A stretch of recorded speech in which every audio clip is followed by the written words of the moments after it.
Okay, so we have everything sorted. Mikey went and got all of the harnesses figured out for each individual sensor. So now comes the fun part of actually wiring this stuff into the ECU. Now this is our ECU pinout for the ECU Masters Classic.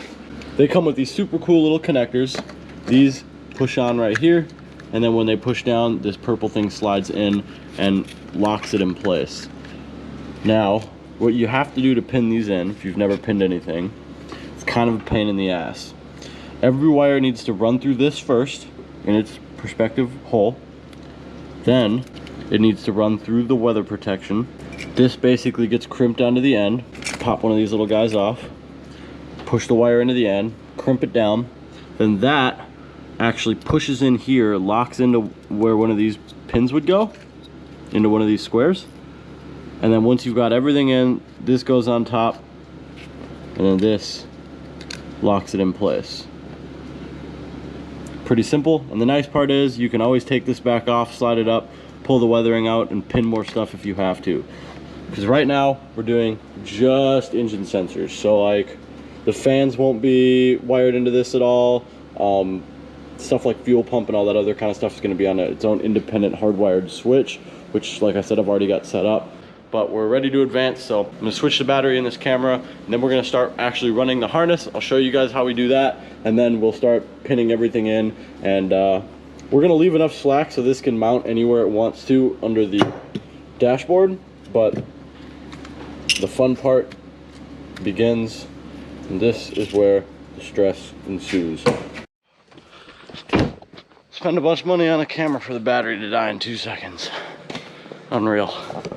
I have everything in on this panel to get the car running. Fuel's on, and main switch for the ECU is good to go. So that should be enough to get this thing cranked over once we throw the main harness in for the engine. And then wiring up the starter switch is super easy. I've got a switch panel already made for that over here. It's actually part of the factory trim for the dash. So that button right there is going to be my push start, and that's super easy to wire in. I already pretty much have it halfway done.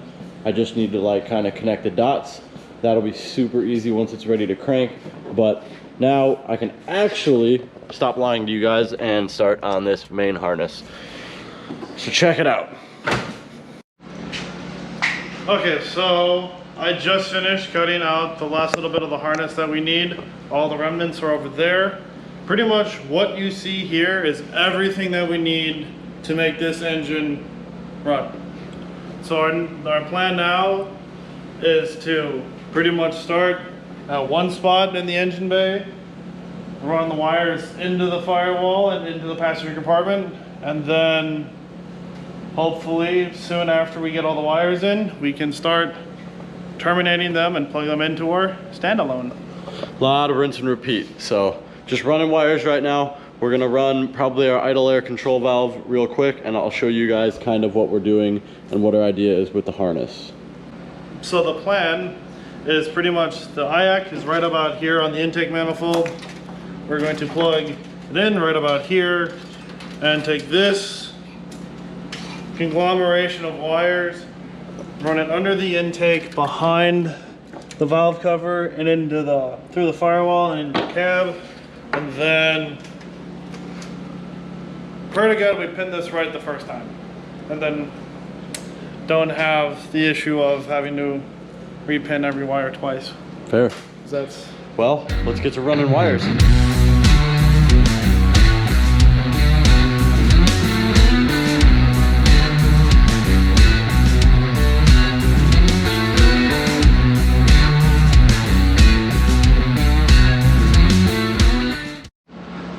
And there you go.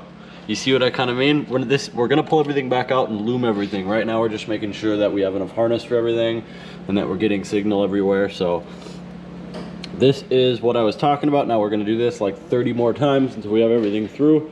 We'll pile up all the wiring on the floor, and then we'll, you know, kind of start organizing everything. We have everything labeled through the side of the other side of the firewall, so it should be pretty easy to just step by step pin them in.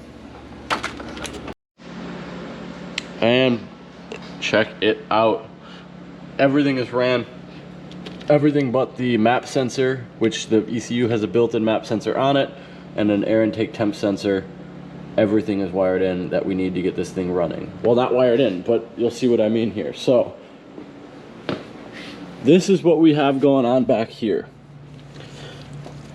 Most of this pins into the ECU directly for sensors and stuff like that. There are some sensor grounds as well that plug directly into the ECU. Some of this, like this, is just 12 volt reference, so that's going to go straight to here. It's pretty simple. We're going to consolidate what we need to go here and what we need to go to the ECU, but first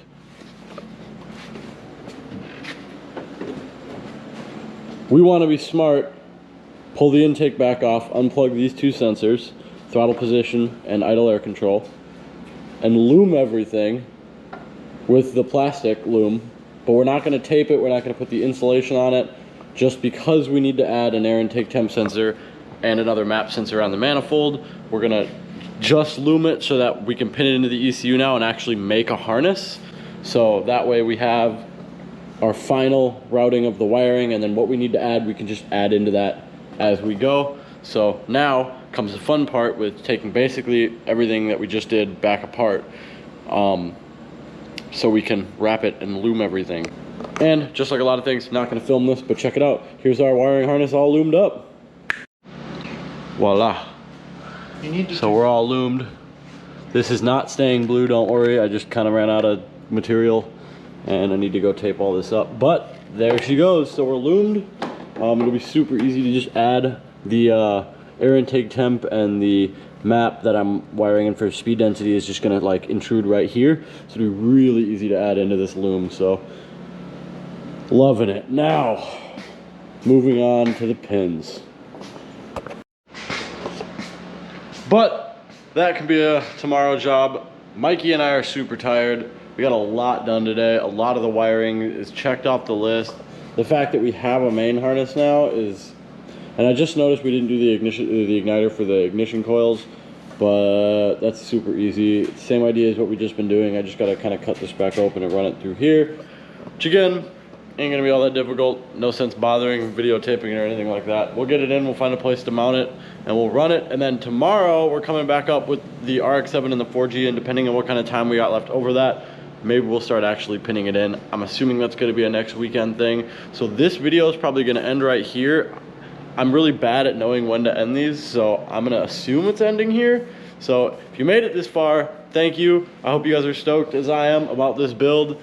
If you guys wanna see more, go check out the Facebook, go check out the Instagram. I post up there fairly regularly, so you can see updates with the Conquest, you can see updates with the mini trucks we got outside, and you can see updates on the Mark III Supra. But again, thank you guys for watching. Remember, like, comment, subscribe, all that bullshit, and you guys have an awesome rest of your day. Peace.